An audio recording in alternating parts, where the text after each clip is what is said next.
So the topic of our study today will be Esau. Why are genealogies in the Bible? Genesis chapter 36. So when we're going to read through Genesis 36 today, most people would look at this chapter and they'd see all these names given. And you'd say, man, this is boring stuff. I'm not going to read through all these names. But we've got to be careful, when we say that to ourselves, because there's nothing in the Bible that's unimportant. There's a reason for everything. God's not just filling space there to try to make the Bible a little thicker for us, make it a little bit more homework for us. So I'm always of the mentality of when I come across something like that, my first thought is, oh man, I don't want to make these guys sit through a bunch of lists of names. Maybe, should I just skip it? Should I skip it to get to something a little bit more exciting, a little easier to teach? But then I have to stop myself and say, no, I don't want to skip any words. We'll make it exciting. I hope we'll make it exciting, or at least interesting. But we are going to read through this list of names, and I got a couple charts that I'll put up there to kind of help make it a little bit more palatable, okay? But anyway, so genealogies are important in the Bible. Number one, the Bible starts out with a genealogy or a promise of a family line that would eventually lead to Jesus Christ himself. So the whole Bible deals with a special genealogy. The genealogy from Adam all the way to Jesus Christ. And we'll get into that in a little bit. But Esau happens to have a genealogy in here. And that's what we're going to deal with today. And you guys remember who Esau was, right? Jacob's brother. He was kind of a profane, worldly man, whereas Jacob was a godly man, a spiritual man, and so on. But I'll start the study out with a couple biblical references so that when we start reading through these names, we don't think, oh man, I don't want to do this. But 2 Timothy 3 verse 16 says, all Scripture is given by inspiration of God and is profitable for doctrine, for reproof, for correction, for instruction in righteousness. So even including this genealogy of Esau, it is profitable. It means it's something that's going to benefit you if you take the time to study it. I'm not going to get into all the names and the meanings of names, but however deep you want to take a genealogical study, you're going to be rewarded for it. At first glance, it's kind of a maze that you got to try to piece together, and you're like, oh, do I really have to do this? In fact, I was kind of doing this this week with this study. I was like, do I really want to sit down and try to map out some of these names? That's a lot of time. I don't know if I want to do that. Maybe I'll just sum it up and say he's got a lot of kids, and moving on. But I did do a little bit of work on that. Well, you'll see that in a little bit. So it's all profitable. Okay, God's word is not unuseful, not even one word. Matthew 4 verse 4 says, but this was Jesus when he was tempted of the devil. Jesus answered him and said, it is written, man shall not live by bread alone, but by every word that proceedeth out of the mouth of God. So every single word here, you think about it, if you stop eating meals for so many days, you're going to start dying, right? You have to have food.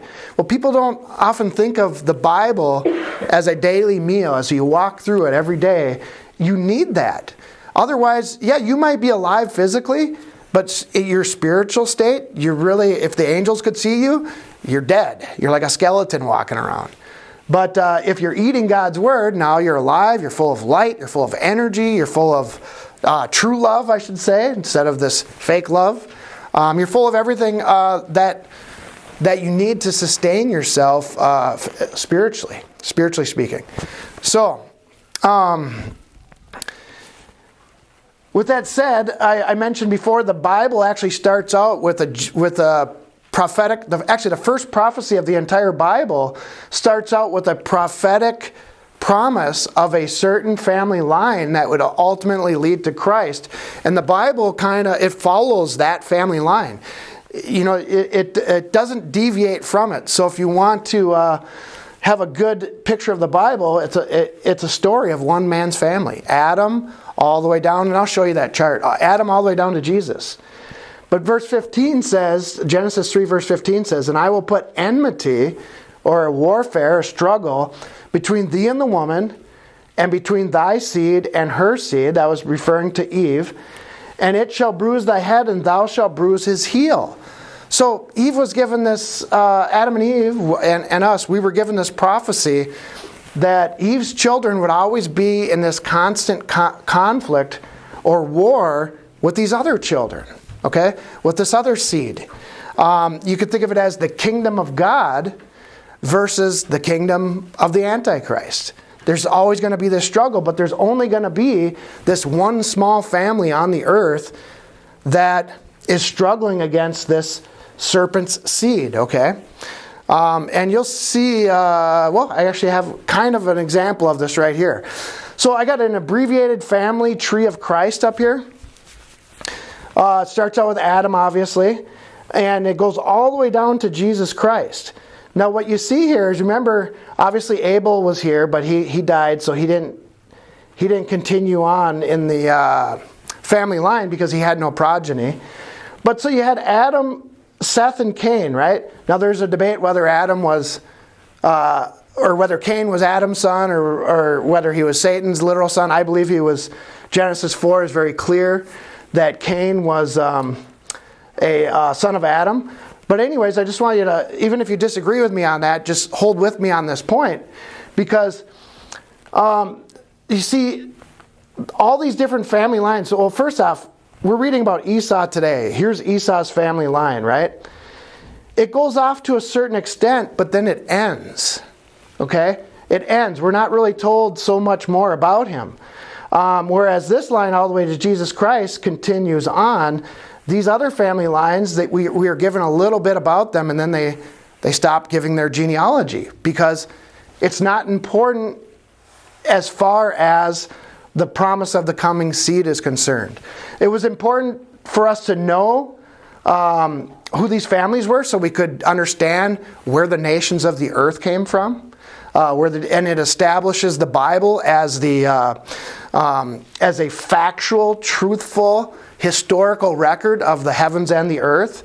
Okay, no other records that we have today give us this amount of detail where the nations came from, the roots of every nation. But anyway, so Cain's genealogy went there. Okay, that's not important, right? As far as this line goes. And then you get to Noah, and you have the same thing happen. Noah had 3 sons, Shem, Ham, and Japheth. And by the way, Ham was the father of the Canaanites, so that's significant. But his genealogy we're not given much about. His eventually ends. Japheth, his eventually ends. Then we get down to Abraham, and then we remember Abraham had 2 sons, Ishmael and Isaac. Well, Ishmael's offspring wasn't chosen, so that genealogy went and then it ended. We don't hear more about it in the Bible. But then we just keep hearing about these people. Then we have Isaac. He had 2 sons, Jacob and Esau. Now Esau's genealogy is given in Genesis 36 that we're going to read today, and then it ends. We don't hear any more hear about any more genealogies of Esau. But then we hear about Jacob, and then we have the 12 tribes of Israel, which the rest of the Bible primarily deals with, right? But more specifically, then we kind of forget about the 12 tribes of Israel for the most part when you get to the books of Matthew, Mark, and Luke. And it's primarily referring to the son of David, the coming of the son of David, and it comes all the way to Jesus Christ. So I'm going to pull this up here real quick. All right. So I kind of highlighted the important line. This is the line that the Bible deals with. All the stories in the Bible, all the prophecies, everything centers around this family. And how these families connect it, come in contact with them, good or bad, whether they're enemies, you name it. But now, so it's Cain was the evil villain of the pre-flood world. Now, when you get into the after Noah's flood, and the nations were established again, then the arch enemy is always referred to as the children of Ham or the Canaanites. Then you get to Abraham, then there was this conflict between Ishmael and Isaac. Now, remember I read that prophecy about the two seeds, the woman seed versus the serpent seed, all these other nations followed Satan. Okay? They were his spiritual children all throughout history. The woman seed, God's people versus all these people. And you're going to see that actually culminate in the dragon or the beast, the New World Order. It's going to be the same thing. God's family, the believers in Jesus Christ, versus all the nations of the world.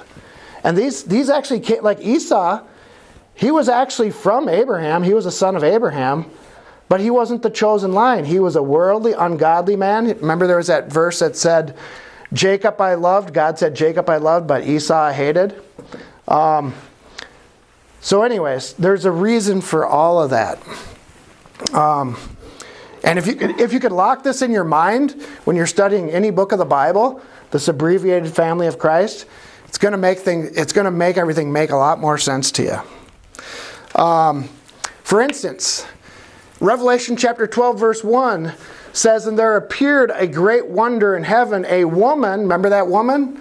All the way back to Genesis 3 verse 16, had to do with Eve, going all the way to Mary, and then so forth. So the woman was clothed with the sun, and the moon under her feet, and upon her head a crown of 12 stars. So the book of Revelation, what's fascinating about it is it reveals all the hidden truths in the Old Testament. It actually helps you understand the spiritual purposes of everything that you read in the Old Testament. And it's concealed in symbols for those with eyes to see and ears to hear. For those people who take the time to study it and to figure out what these symbols mean, then they are rewarded. But then it's for other people, they read it and they're like, I don't even know what the heck that is. And if they don't continue to try to figure out what it is, they remain blinded to what's going on around them. Verse 2, and she being with child cried, travailing in birth, and pained to be delivered. All right? Now check this out. And there appeared another wonder in heaven, and behold, a great red dragon. Remember the serpent seed back in the beginning? You have that same conflict, that same war between the woman seed and the serpent seed. A great red dragon having 7 heads and 10 horns and 7 crowns upon his heads. And his tail drew the third part of the stars of heaven and did cast them to the earth. And the dragon stood before the woman, which was ready to be delivered to devour her child as soon as it was born. Now it's interesting if you remember, remember Herod it was one of the Herod, I can't remember, it was Herod the Great. He commanded all the young Israelite babies to be, Judahite babies to be murdered from, I think it was a year and under or 2 years and under, I can't remember which. But Herod, interestingly enough, was actually a descendant of Esau. He came from Esau, and that's the genealogy we're going to deal with. So what I'm saying there is Esau, in part here anyways, is a part of this great red dragon that's trying to devour Jesus Christ himself. Okay? He's part of the dragon kingdom. So really any nation other than God's people are part of this dragon. Part of the serpent. All right, and his tail drew a third part of the stars of heaven. I already read that. One more. Now here's the big verse we want to come to here. Concerning why are genealogies important? Well, because of this. And Revelation tells us why. And she brought forth a man-child who was to rule all nations with a rod of iron. Now what is that? My wife said it a couple weeks ago. That's his birthright. That's why we're keeping this up throughout most of Genesis anyways until I find something more pressing to put up here. But birthright is a particular right of possession or privilege one has from birth, i.e. an inheritance. So these family lines actually establish whose right it is by birth to have this power, this control, this right to rule, these blessings, and it really culminates in Jesus Christ himself. He was the promised seed from Genesis chapter 3 verse 15 all the way until the end of time. So he was born for this particular reason, to be the ruler the righteous ruler of the world. And what does man always want to do? We want to put in other rulers. We want to follow other laws. We want, like California, we don't want this man to rule over us. We want to institute the woman's right to choose whether she can murder her own baby or not, and all these types of things. Or you're seeing a clash of the kingdoms going on here. A clash between God's kingdom, between the woman and the dragon. It's the same battle that's been going on since the beginning of time. It's just, it's now reaching its more final stages, I believe. All right. So, and then the woman flies into the wilderness, or she flees into the wilderness. And then there's this great eagle there that protects her. I have no doubt was America, but that's a side story for another time. All right. So, in other words, what we read there in Revelation, from Genesis to Revelation, we read that this is important. Now, could the Messiah come from Edom? Esau, anybody? No. See, and that also is another witness. All these genealogies in the Bible actually are another witness that every single prophecy God gave throughout the thousands of years were accurate and true, because Jesus, they kept records. These genealogical records were kept all the way up until the time of Jesus Christ, and they weren't destroyed. These genealogies weren't destroyed as far as going all the way back starting from Adam to Jesus, until I think the temple was destroyed in 70 AD by the Romans. But in other words, they actually had, up until AD 70, Jesus Christ's genealogy. We have it in the Bible, but they had other records proving that it went all the way back to Adam. Those are all gone now, but there we go. All right, so I'll just reiterate again. If you're a Christian, these genealogies are important, because if Jesus didn't come from this line, or some other Messiah supposedly came from Cain's line, or Japheth, Esau, that would have been a false Messiah. That would have been an unbiblical Messiah, because it had every way. I mean, by these genealogies being in here, no matter how you look at it, it proves the Bible's true. You cannot argue it otherwise, because it's both historically accurate and prophetically accurate that it came to pass that way. All right, and then I got a couple more verses here. The dragon fought, and his angels prevailed not, neither was their place found any more in heaven. Okay, I won't go over that. All right, now we'll go quickly through Genesis 36 here. Now these are the generations of Esau, who is Edom. Now hopefully this makes this a little bit more interesting than if I just started out reading through the list and telling you that it's really important. Now we have a view of the fact that these family trees do play a significant role, primary role in the Bible itself. So here's Edom. His kingdom ended up being established down here. Kingdom of Judah and Israel. This was the promised seed. They were up here. This was long ago. So that gives you a little bit of a perspective of where they were all living. Verse 2. Esau took his wives of the daughters of Canaan. Oh, that was a big no-no. We talked a little bit about that already in prior studies. Adah, the daughter of Elon the Hittite, and Aholibamah, not Obama, but Aholibamah. All right, I'll do the best I can with these names. There's a whole bunch of them, so I'm not. I didn't spend 10 hours trying to be precise with the pronunciation on these, so forgive me if I do them wrong here. But the daughter of Arna, the daughter of Zeboam the Hivite. Okay, so I'll show a diagram here in a second. And Bashemath, Ishmael's daughter, sister of Nebajoth. Okay, so right now here we are. Esau has 3 wives. Adah, who was a Hittite, Aholibamah was a Hivite, and Bashemath was an Ishmaelite. I hope I didn't say Israelite, but an Ishmaelite. All right, so 3 pagan wives he chooses. Already we're off to a bad start. How could he control that? All right, yeah, already he's off to a bad start. And then, I don't remember if I read these names yet, but here I'll talk about them right now. Then this is his family line through this wife. Eliphaz was Adah's son. And these are the 3 sons of Aholibamah, and Bashemath And so we can see his family starting to build out, okay? All right, verse 4, and Ada bare to Esau Eliphaz, and Bashemath bare Ruel. And Aholibah, I think I already put that up there, but anyways. And Aholibamah bare Jewish, okay, we'll leave it at that. And Jalem and Korah. Now these are the sons of Esau, which were born unto him in the land of Canaan. And Esau took his wives and his sons and his daughters and all the persons of his house and his cattle and his beasts and all his substance which he had gotten in the land of Canaan, and went into the country from the face of his brother Jacob. Now what's interesting is Esau was already living in Canaan, the promised land that was promised to go to Jacob. Jacob just got in there and was living with him for a little bit, but now Esau leaves, okay? So God is giving the land to whom it belongs, and Esau is now going to a different land of inheritance for him.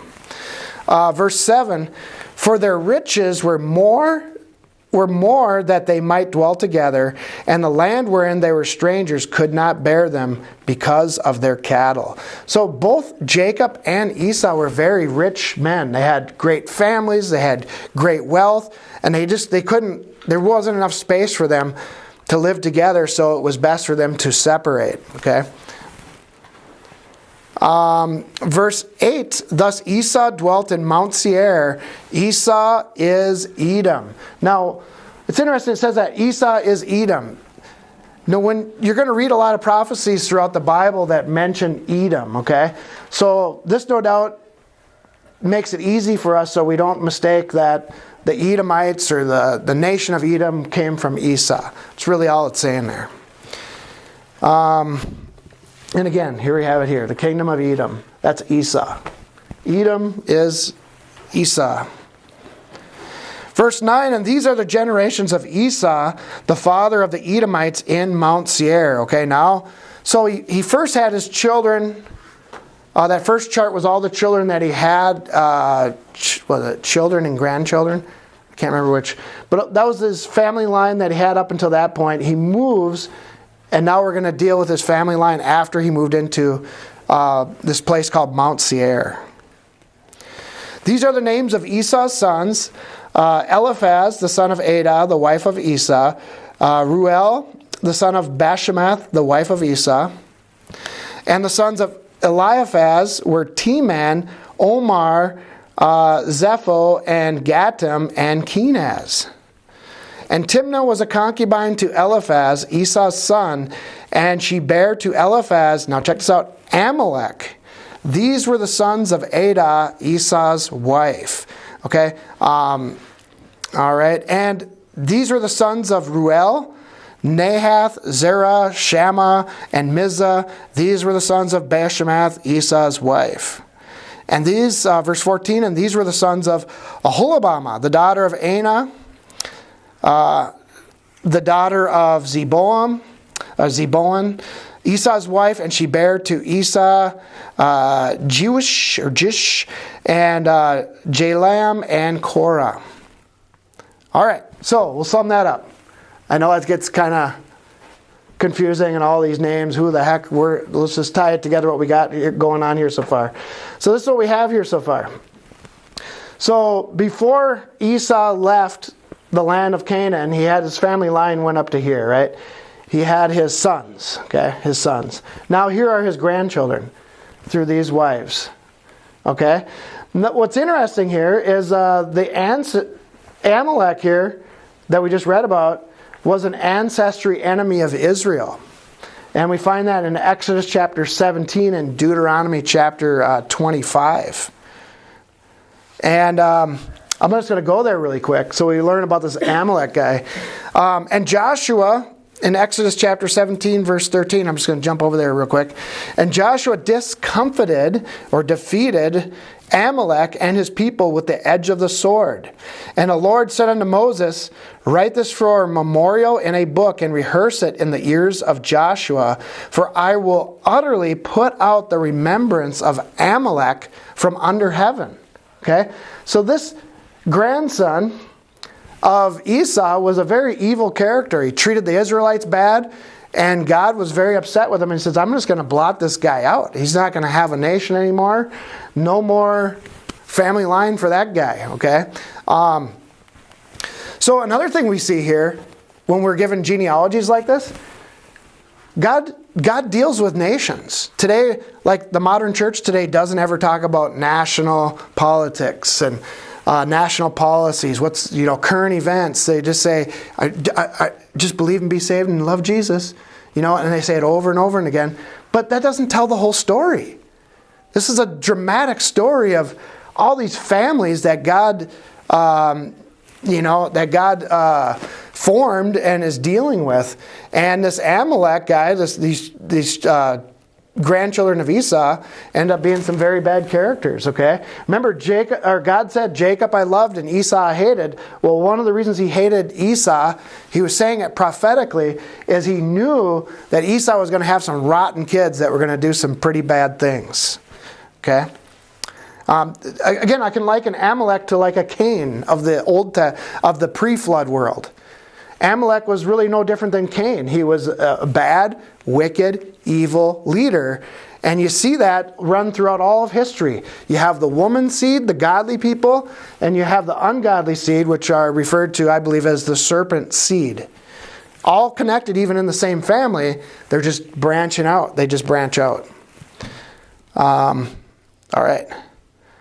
Just as today, some families can have a good godly child and could have a child that's totally wicked. Hopefully that doesn't happen to any of our families, but it can happen. You can have a really good son or daughter and a really bad good son or daughter, and you could even have the best of parents, and it can happen.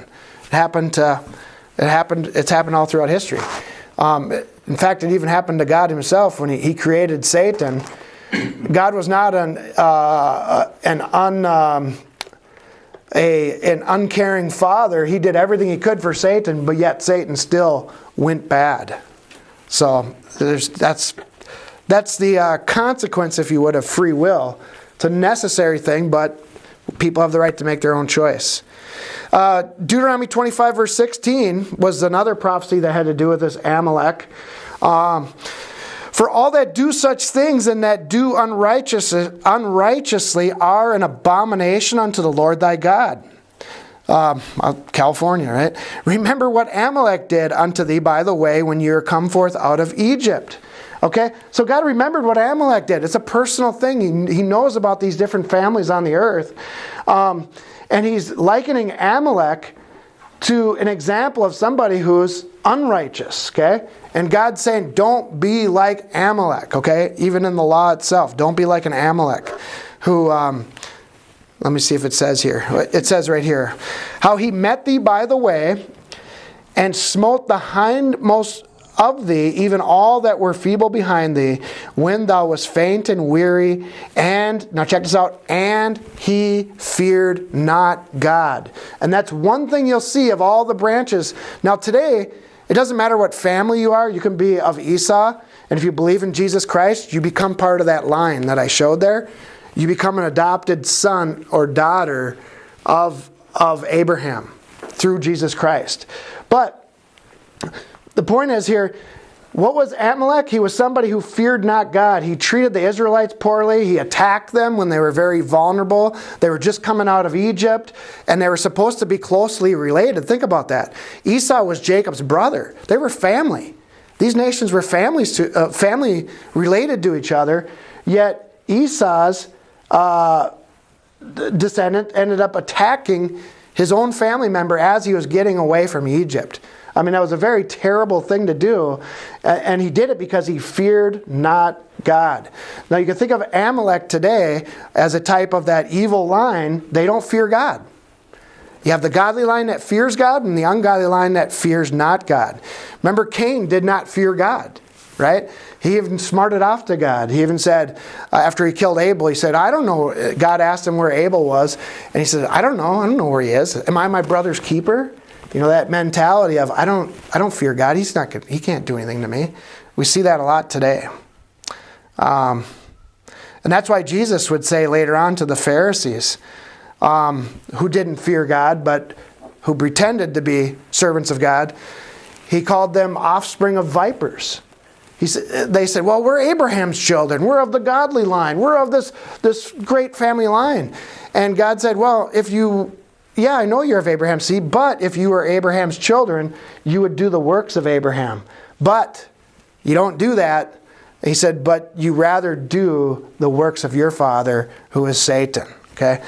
So in other words, he called them spiritual children of Satan there. Let me see here. Deuteronomy 25:19, continue on about Amalek, and then we're going to move back to the genealogy here.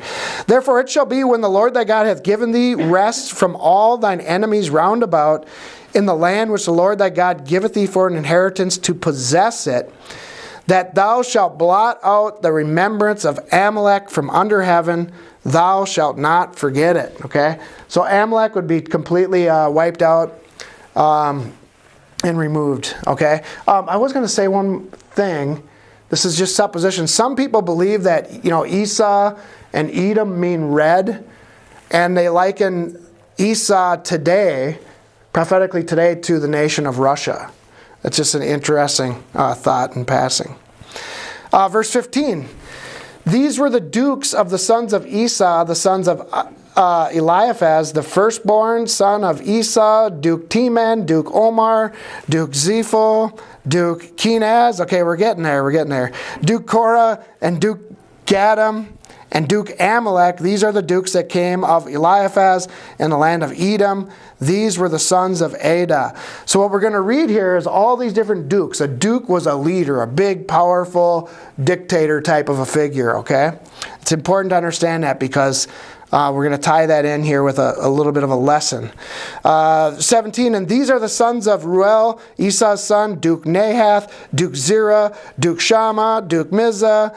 These are the dukes that came of Ruel in the land of Edom. And these are the sons of Bashemath, Esau's wife. And verse 18, and these are the sons of Aholibamah, Esau's wife, Duke that's the one that always gets me. Duke Jesh, maybe. Duke Jalam, Duke Korah, and these were the dukes that came of Aholibamah, the daughter of Anah, Esau's wife. These are the sons of Esau, who is Edom. These are their dukes, okay? And the reason why he repeats this is so we know that, he's stressing the fact that Esau's country was led by a bunch of little mini dictators, basically. Here we go. These are the sons of Seir, the Horite, who inhabited the land, Lotan and Shobal and Zeboan and Anna, and Dishon and Ezer and Disham. These are the dukes of the Horites, the children of Seir in the land of Edom. All right, and the children of Lotan were Hori and Heman, and Lotan's sister was Timnah. And the children of Shabol were these, Elvan and Manalahath, and Ebal and Shephel, and was that Oram? The letters are Onan. Okay. I don't have my readers on, so some of the letters are blending together. But hey, these if anybody's going to have any kids here soon, here's a whole bunch of names you could choose from. Just kidding. Probably don't want your kids named after Esau. And these are the children of Zeboan, both Ajah and Anna. This is that Anna that found the mules in the wilderness. He fed the asses of Zeboan, his father. So whatever reason, that was a particular important historical fact. And the children of Anna were these, Dishon and Aholibamah, the daughter of Anna. And these are the children of Dishon. I'm going to show you a chart here in a second, I think. Hedan and Eshban and Ithran and Kiran. These are the children of Ezar, or the children of Ezar are these, Bilhan and Zaphan and Achan.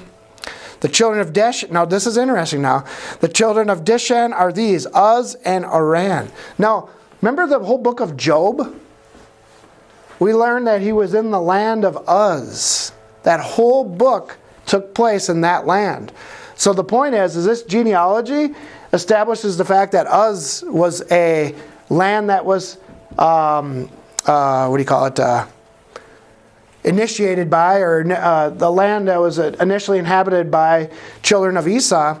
And there were a bunch of I think 3 of Job's friends were from Esau. They were Edomites. And so what this does really, in one sense, anyways, it establishes the timeline of when the book of Job was written. There's a lot of confusion about that. Some people say the book of Job was written before the flood, but it had to have been after the flood, because we're going to see Uz, and there's another guy named T-Man. Names that come straight from the book of Job. So we kind of got an idea that Job took place sometime well after Esau's family line developed. Okay? Anyways, so that establishes, again, that the book of Job is a true and historical book. It's not a fairy tale. It wasn't put in there to give us some kind of allegoric lesson of a righteous man. It was a real story that happened that has real life lessons that we can learn from it. Okay, so and so I know for us, we don't sit around and debate scholars about about whether the Bible's true historically or not.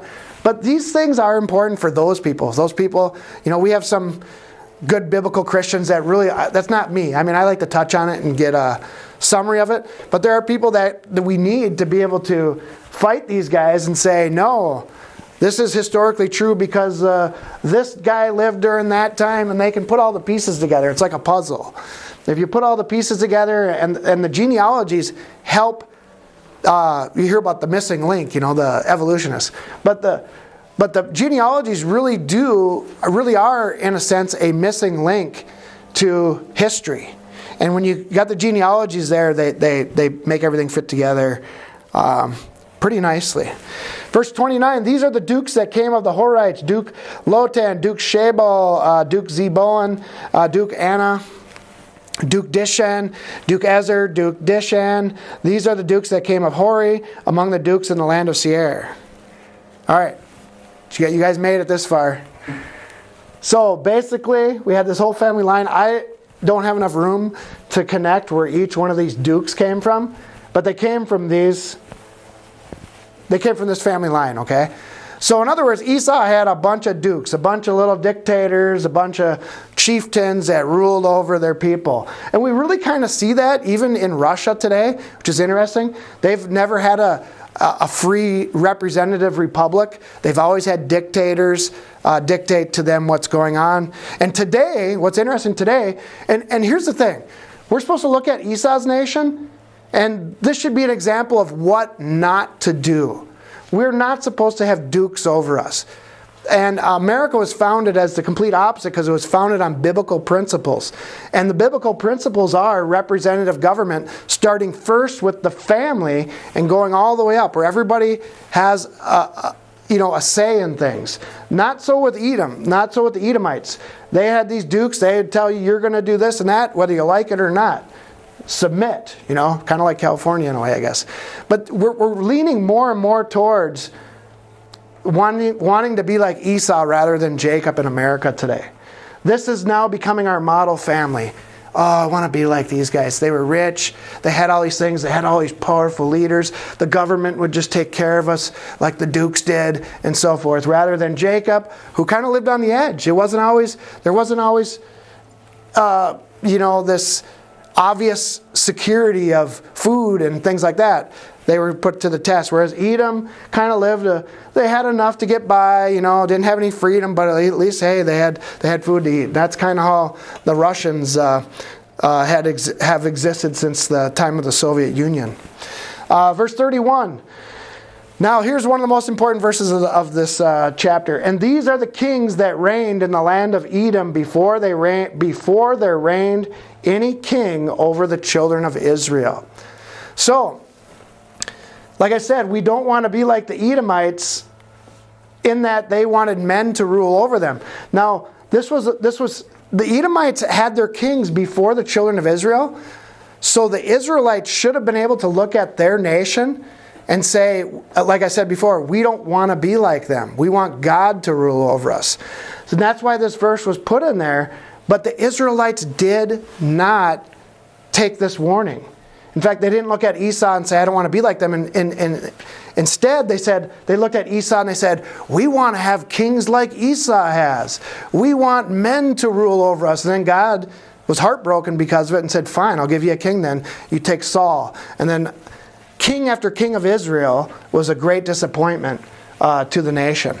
And where that ties in today is America was founded off of the very purpose of not having any kings, not having any dukes, but only having the Lord Jesus Christ as king, and liberty and freedom for all who live here. Under God. That's where we get the one nation under God. Not under King George, not under Duke Edom or whatever, but under God. Verse 32, and Bela the son of, I guess we got a few more, sorry. And Bela the son of Beor reigned in Edom, and the name of the city was Dinahaba. All right. And Bela died, and Jobab the son of Zerah of Basra reigned in his stead. And you're going to see all these different rulers take over one after the other. And Jobab died, and Husham of the land of Temani reigned in his stead. And Husham died, and Hadad the son of Bedad, who smote Midian in the field of Moab, reigned in his stead, and the name of his city was Avith. And Hadad died, and Samlah of Masrekah reigned in his stead. And notice there's no mention of God in this family line. It's just ruler after ruler, king after king, duke after duke. Pretty lame existence, if you ask me.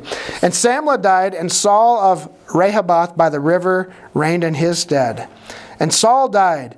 And interesting, there's a Saul there. There's that first king of Israel was Saul. And Saul died, and Baal-Hanan, the son of Achbor, reigned in his stead.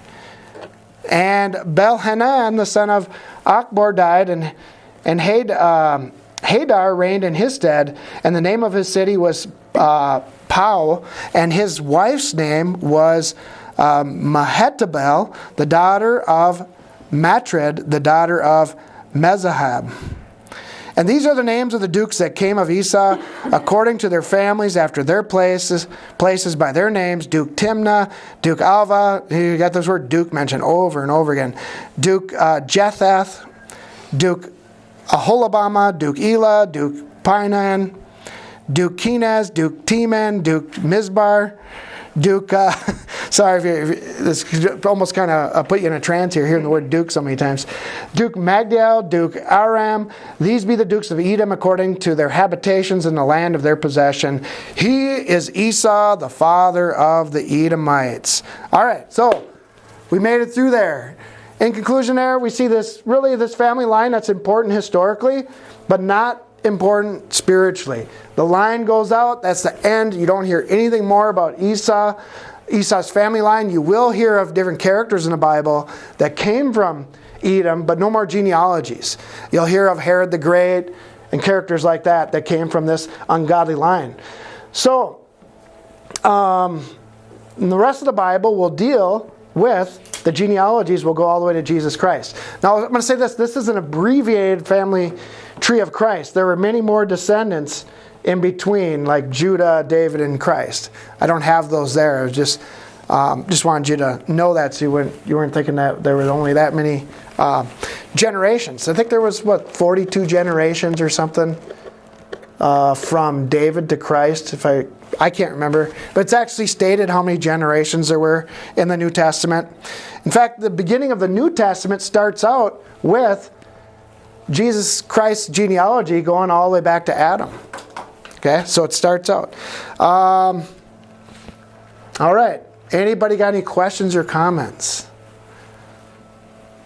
Who's unconvinced that this matters? It seems like it doesn't matter, but Jacob. So when you go, you had the red, it goes down, the main line. Does all the other 11 tribes, does that mean that they're bad? Okay, good question. I put them in yellow because they're significant. Where white was really insignificant, they were unchosen. These were chosen And they stay chosen all the way through Revelation. Even New Jerusalem has the names of all the 12 tribes of Israel. So they're still significant. They never lose their significance. But the most important line goes to Jesus Christ. So when you read the New Testament, then the genealogies no longer go to these guys. It goes from David to Jesus. Good question. That it can be boring or whatever, but to me it's faith building because it shows how real it is, and that these lines can actually be documented. If you had the time and resources, Right. you can document this all back, which just proves more proof. Not that I personally need it, but that the Bible is true, real, and designed by God. Good point. You're not going to find any other religious book in history that goes into this great detail to prove itself. The Quran, you're not going to find all these genealogies going back. You're not going to find it, in any book, other than the Bible. So yeah, if anything, if you say still not very interested in this genealogy, if anything, that the Bible goes into meticulous detail to document historical facts. Anybody else? Yeah, because it's kind of funny because I was actually listening. You were actually listening this time? You don't normally listen? Okay, No, I'm just teasing. I don't. You'll actually remember this, but Yeah. I heard you say Duke Omar. It's actually kind of funny because Omar Yeah. is actually a leader in, is it Minnesota? Oh, yeah. There is an Omar, the Somalian woman. Yeah, the king from kids. Well, they picked from that family to name their kid anyway. Yeah, maybe they read the genealogy here and said, I want to be like Edom. No, I don't know. I don't know where that came from. What I think is interesting, and I'm sure we'll get to it in the upcoming studies, but I've always kind of wondered, it seems like, Joseph was such a great son of Jacob's, and he, just did right by, his family and leading well and won, Pharaoh's appreciation and everything, but it's just weird, what did Judah do that was so great that Christ came through his line? How is it he that got picked? I guess I think, it would have been Joseph where it should come from. Right, that's a really good point, because if you remember the history of Judah, he actually, it was somebody related in his family. Anyways, he slept with a prostitute, and he ended up being in the chosen line going all the way to Christ. So I don't know. See, that is one thing that this does, is when you map out the genealogies, it makes you think about questions like that. Why them? And then it's just another piece of understanding. Like 2 Timothy 3 says, all Scripture is given for inspiration, knowledge. There's one of the words there that I can't remember which it was, but it seemed to instruction. I think these are for instruction somehow. I mean, not just somehow. We documented some of the reasons why, but there's more reasons why that we're not going to uncover today. But Amen. all right. Yeah, because I heard you said, what's his name? Herod the Great. You said, I never knew he was called Herod the Great, but do you think Cyrus the Great came from that line? That's a good question. Cyrus the Great would have probably come from Ishmael. Oh. Ishmael. He was a Persian, and so that's a good question. I don't know for sure. Christian But Overcomers is brought to you by the tithes and offerings of our listeners. If you would like to support our ministry, please go to ChristianOvercomers.com. God bless you, and thank you for your support. Mine eyes have seen the glory of the coming of the Lord. He is trampling out the vintage where the grapes of wrath are stored. He has loosed the fateful lightning of his terrible sword. His truth is